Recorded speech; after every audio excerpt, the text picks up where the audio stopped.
May nagtanong sa akin, "Hello po sir, may tanong lang po sana ako. Saan po ako pwedeng makahingi ng tulong? Gusto ko po imbestigahan. Gawa nag-apply ako ng loan 100k. Until now, wala pa din loan ko. Nasa 55k na po na deposit ko kasi. Bali, nag-comment po ako sa inyo kanina na iniimbestigahan ko siya. No? So, um, ang ginawa ko po, chinek ko sa SEC, legitimate ho yung company. Okay?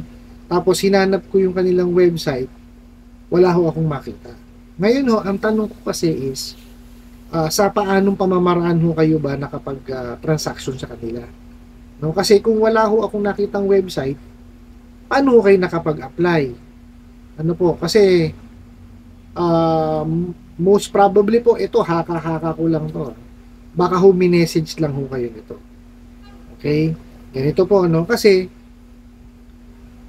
meron din ho lumapit sa akin dati, ano po, na-scam ho siya. Okay? Kaya kasi yung tingin ko dyan, na-scam kayo. Ano po? Mamaya sabihin ko sa inyo kung bakit po. Okay? Ang nangyari ho sa kanya is, ganyan din no, yung may nag-message sa kanya through messenger, no? Na nag-offer ng loan. Okay? During that time, kailangan niya ng pera. So, kinagat niya po. So, yung usual process po, nagbigay siya ng dokumento, ganito, tapos nag-fill out siya ng application, no? Kaya lang, messenger lang po ang gamit. Ano po? Tapos, tinawagan din siya, ano? Tapos, maya-maya ho, nag-ano sa kanya, sabi daw sa kanya na approve na siya, 50,000. Okay?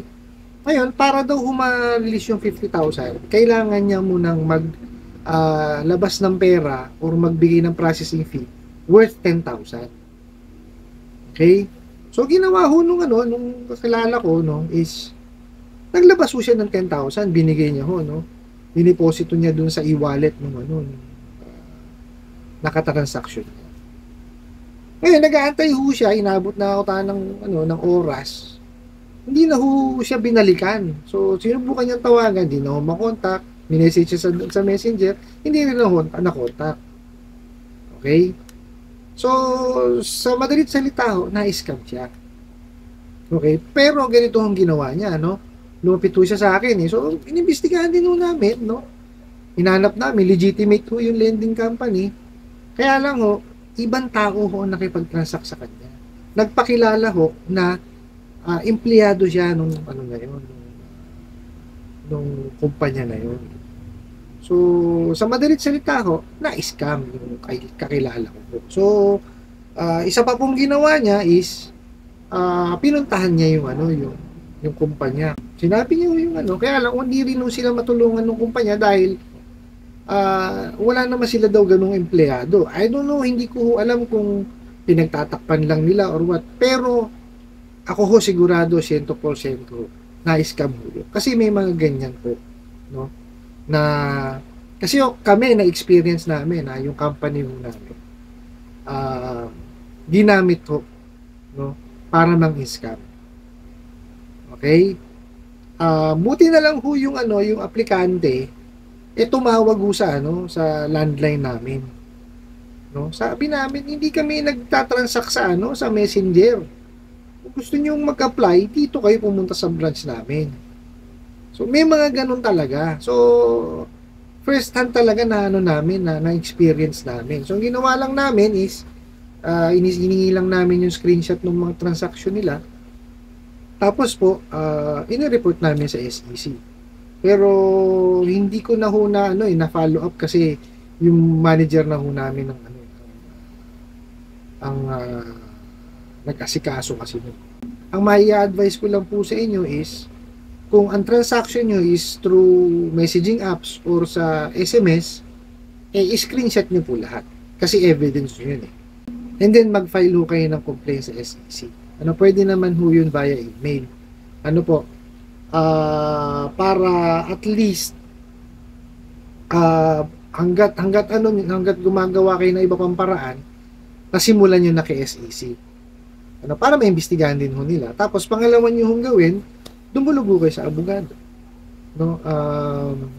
sabihin nyo sa kanya kung ano yung nangyari sa inyo. Para ho makapagbigay siya ng abiso sa inyo kung ano yung susunod yung hakbang na gagawin. Pero ano ho yan, 100% ho yan, na-scam ho kayo. Kasi ho ganito, ano, wala hong lending company, walang financing company, or wala hong bangko, no, na magpapadeposito or manghihingi sa inyo na i-deposito sa kanila or i-transfer sa kanilang e-wallet yung processing fee. Kasi po, kung may processing fee man po yan, loan na yan, ibabawas po yan dun sa proceeds. Hindi po hihingi sa inyo. Kasi yung tingnan nyo ha, kayo ho ang nangangailangan ng pera. Bakit kayo ho ang kailangan magbigay? Di po ba? Tsaka mas madali ho, di ba, pag yung ibinawas na lang dun sa hiniram yung pera, yung processing fee, kesa ho kunin sa inyo. Di po ba? Sa susunod po, no, pakaingatan nyo po, no, yung mga ganyan. Kasi yung too good to be true yan, biluin nyo, unang loan, 100,000. Tapos po, kadalasan yan, sa pamamagitan lang ng mga messaging app, SMS, tsaka email, nakikipag-transact yung mga yan. Ano po, sa susunod po, pagka ganyan, na, ano, may nag-message sa inyo, no, at nagpakilala siya dun sa, na empleyado siya ng lending company na yun, i-research nyo muna. Ano po? Tsaka wag ho kayong maniniwala agad. Kung gusto niyo ho talagang mangutang, pumunta ho kayo sa website nila. Ano po? Tapos, doon kayo mag-apply sa website nila kasi may loan calculator naman po doon eh. Di po ba? Tapos, kung talagang gusto niyo maging sigurado yung inyong transaction, pumunta ho kayo doon sa opisina. Kasi yung mga traditional lending tsaka financing ho, tsaka bangko, nakikipag-transact din naman talaga sila sa opisina nila. No? Pero meron naman po talaga mga lending, financing, tsaka bangko na gumagamit na rin po ng online. Meron ng web-based tsaka app-based po. Kasi yung mga bangko, may mga application na rin po silang ginagamit. No? Tapos may mga traditional lending tsaka traditional financing po na gumagamit na rin po sila ng web-based, no? Online application, pero web-based po sila. Sa web browser po makikita yung kanilang calculator tsaka yung application form nila. Doon kayo mag-aano. Hindi po sila gumagamit ng apps. Kasi kalimitan po ang apps naaabuso. Nagagamit ho sa pagnanakaw ng detalye nung nag-a-apply. Kaya ho 'di ba, maraming ngayong kaso ang ang natatanggap ng ng National Privacy Commission dahil ho dyan sa breach na yan, no? Naaabuso kasi yung mga applications na ginagamit ng mga online lending apps, mga OLA na yan. So, yung sa inyo po, pinakamaganda ho talaga, kagaya nung sinabi ko sa inyo kanina, screenshot nyo po yung yung naging conversation ninyo, no? Tapos, mag-file ho kayo ng complaint sa SEC, tapos dumulog ho kayo or maghingi kayo ng tulong sa mga abogado. Sila ho kasi makakasagot sa inyo yan, no? Regarding sa usaping legal. No? Pero yung nung chinek ko talaga, legitimate po yung lending. No, yung sinabi yung lending company. Kaya lang ho, hinanap ko yung yung website nila, hindi ko makita. No, wala ho akong makitang website nila. Ang nakita ko po is ito, no, parang request to remove my documents that might be used for fraudulent activity. No, nag-ano siya sa EFOI, so Electronic Freedom of Information. So nag-send siya ng message dito, no. Sabi ho niya is, I am concerned about my documents being used in a scam by a lending app that offered me a loan.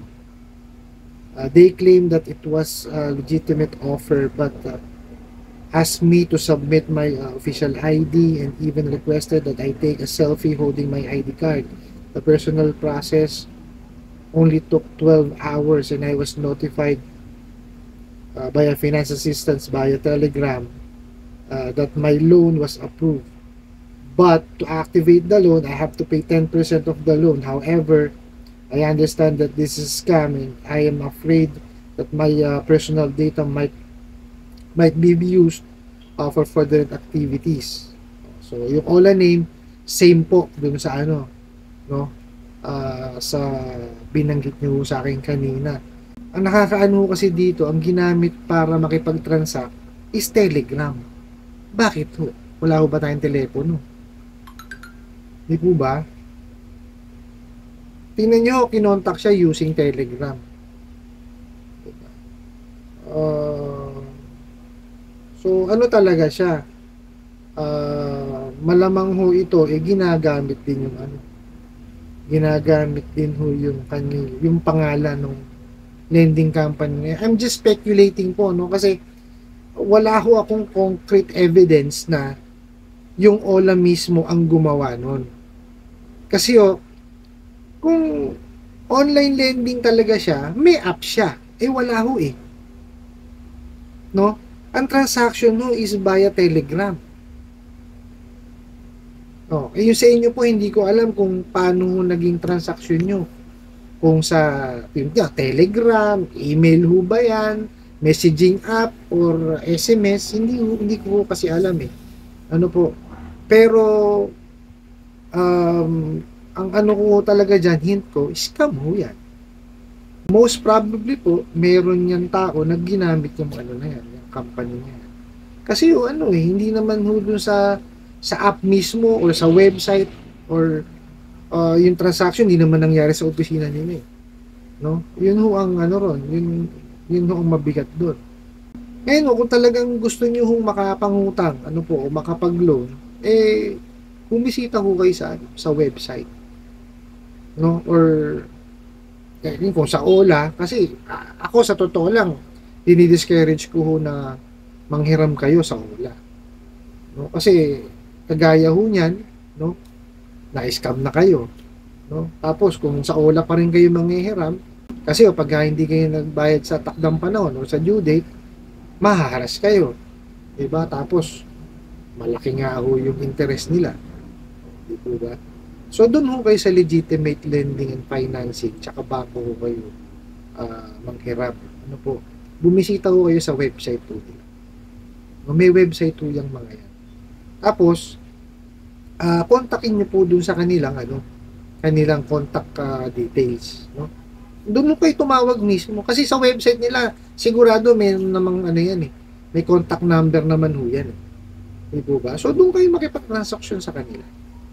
No, para alam nyo at sigurado kayo na legitimate yung katransaction po ninyo. At saka pagka huwihingan kayo ng pera, yung maglalabas kayo ng pera, putulin nyo na po, wag nyo na hong tuloy. Definitely scam po yan. Ano po?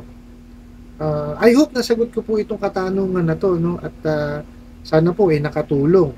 Nagpapasalamat na rin po ako, no, sa lahat po na sumusuporta at nanonood po sa aking mga videos. Marami na po nakakapanood, no? Maraming salamat po sa inyong pagla-like, pag-share, at lalo na po sa pagko-comment at pagtatanong po niyo.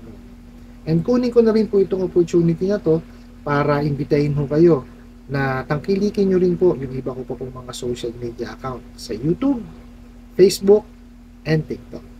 Hanggang sa muli po, yun lang.